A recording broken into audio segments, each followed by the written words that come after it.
Hello everybody. Today I wanted to make a video about a device that I believe is very good and people kind of stop talking about it. Uh, with a lot of the jazz of having something like the Mayo Mini Plus or modding your GBA with an IPS laminated screen that looks freaking beautiful, changing a lot of things, playing ROM hacks with the Easy Flash. There are many things that you can do. These days we have moved even way past that, and we have entered even the thing now that you can even play PC games and everything on your hands, which is something very cool, even though the battery life suffers. I believe there is one type of handheld that people kind of got back into the idea of it, the clamshell, with the RG35 that tries to copy, not really copy, it gets the form factor to be like a Game Boy Advance SP. In my opinion, that is great and all, but it feels like we forget that we also have the 3DS as an option, which the 3DS can do way more than what those devices can. Sometimes it can even be almost the same price as them anyway. A DS, a 3DS, a DS Lite, whatever you can find, they can play GBA games fine. You can have just an R4 card that is crazy inexpensive these days.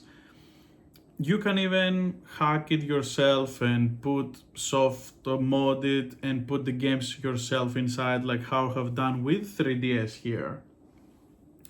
And the thing is that getting a device like this and then getting the ROMs is nothing really crazy. It's actually really easy to do.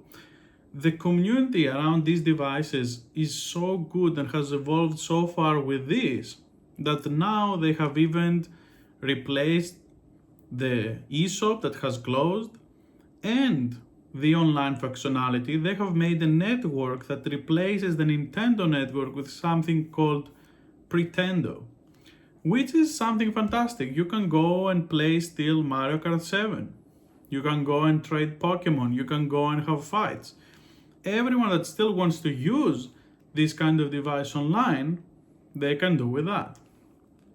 And your experience may vary on what you're gonna end up getting, but because the 3DS and the new 3DS exist, you have a lot of options, and there are so many out in the wild that you can find pretty good price for them.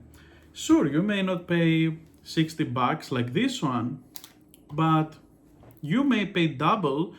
But look back at yourself, how many of these devices you already have. You could get something more expensive, like maybe at best I would say $100 for something with a decent screen. If you are someone crafty yourself, you can even get the damage done with the screens and then replace them if you want. But if you don't want to go through that, you can just get a used one. I was lucky, I got a used one like 3 years ago, maybe even more, maybe even 4 years when I moved in Australia. And the experience has been great. The guy obviously cared about the device, and it has been pretty good. And as you can see here, you can do a lot of little tricks here. You can inject the ROMs into the emulators, and you can kind of trick the device that is using something like this, a virtual console, but it doesn't really. So you can have ROM hacks, you can have so many things here. So like Emerald Kaiser, right? It treats it as it's like Pokemon Emerald, but it's a ROM hack. And it plays with the native GBA chipset inside.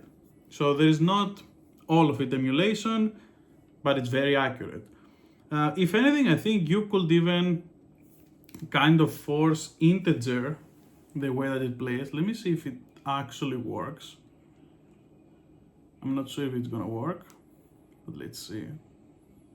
They were saying that if you keep pressing start when you boot it, it's gonna be native, 1-on-1.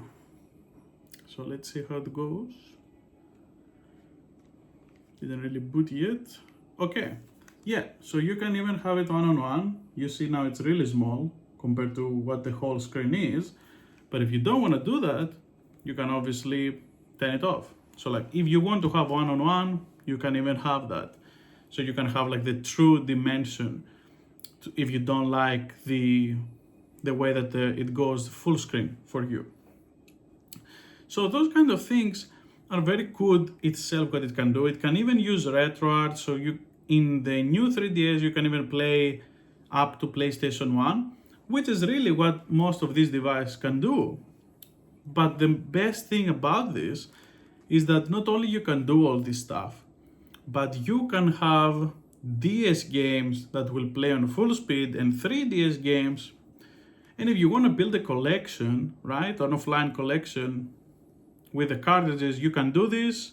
If you want to use the ROMs, you can do this. And because now they have full support of this device, there is not really anything that can happen to you. So there is no ban or anything happening because the online doesn't even work. So I believe that it's time, and I think a lot of people are starting to come back to this device because the more that they get into JRPGs, this device has a lot, and I mean a lot of JRPGs. So if you're someone that likes these kind of games, something like Shin Megami Tensei, you have the Shin Megami Tensei 4, which is my favorite one. You have Strange Journey, which is a remaster kind of thing from DS. You can even play the DS if you want. You can play ROM hacks. And this one, what I really like, you have the possibility to play all the Dragon Quest games except the latest one, which is 11. So you can play 1 to 3 on the Super Nintendo. Then you can boot up the DS games with the Twilight Menu++. You can have all the Dragon Quest games as well that were ported to DS. And then you have for the 3DS that came 7 and 8. Then you have 9 as well. 10 is an online MMORPG, so it doesn't count. But from the single player games, this is how you can approach it.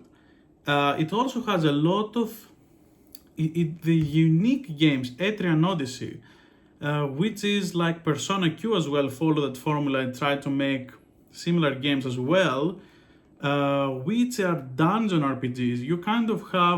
You have to move around the map. It's more close to kind of D&D in a way, which is really cool. There are also games like Radiant Historia, something awesome like you can play all the Metroid games except the Switch one obviously and the Wii ones. All the 2D Metroid games, you can play them here. You have Devil Summoner, which is cool. I think Devil Summoner 2 as well. Pokemon obviously, Pokemon games. The best ones, you can play them natively the way that it was intended with the DS and the 3DS games. And there is a lot of fun.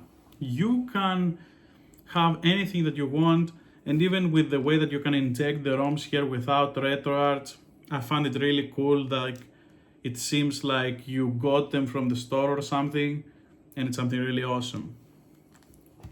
Anyway, those were really my thoughts about getting a 3DS, because the longer the time passes, it's going to be harder to find. It's going to be harder to collect if you are into that. Actually, for collecting, maybe it already is too late. But you have a lot of options with this, and you can replace parts. You can even replace the cells. I'm going to replace the cells because these one are a little bit damaged and they have a few scratches, but on the screens it's fantastic, so I don't have to do anything there. And it is really good. You can have like differences also. If you have big hands, you can get like me the 3DS XL. If you have smaller hands, you can get the normal one. And it really is not too thick, right? It also has good sleep mode functionality. And you can compare them here. It is almost the same thickness as this one, the Mayo Mini Plus, which is something that you can play with one hand. That is pretty nifty. And yeah, it's like a little bit bigger. It has to be the full device for the 3DS XL. And it's the same size as my phone. So it is not hard to carry, which is not something that you can say about these kind of devices. To go out, you have to always have a backpack or something with you. And even if you do, it's something that is gonna have a huge bag in it with all the stuff that you have to carry it with in order to have longer play time, something like external battery and stuff like that. And I think even if you want to carry external battery and all of that is fine, with this, obviously you can recharge it while playing and everything, and it will last obviously way longer. So it is something to consider. You can get a lot of charges from your external battery, and it's something that these days you can find that you just toss it in the bag and you don't think about it. Especially the games here. I feel like Dragon Quest games have been kind of made for this kind of gameplay. So if you really want to get into Dragon Quest, I think this is truly the best device to do it. And except the last one, you can play it on Switch, you can play it on every platform. But for everything else, you can get this device. It's not too expensive, I don't think, not yet. And you can have a grand time. The hacking screen has improved everything by far, and there are even mods that you can output to an external display, but those are something that I won't try to experience. I just find it way easier to just get this and sit on my bed, play Dragon Quest 8 before I go to sleep, and not have to freaking wield my arms after like 30 minutes or something. Or when something is not dimming very well, it is not as good as this. That is what I'm trying to say. This is a very good bang for your buck for what you're doing and the functionality you get.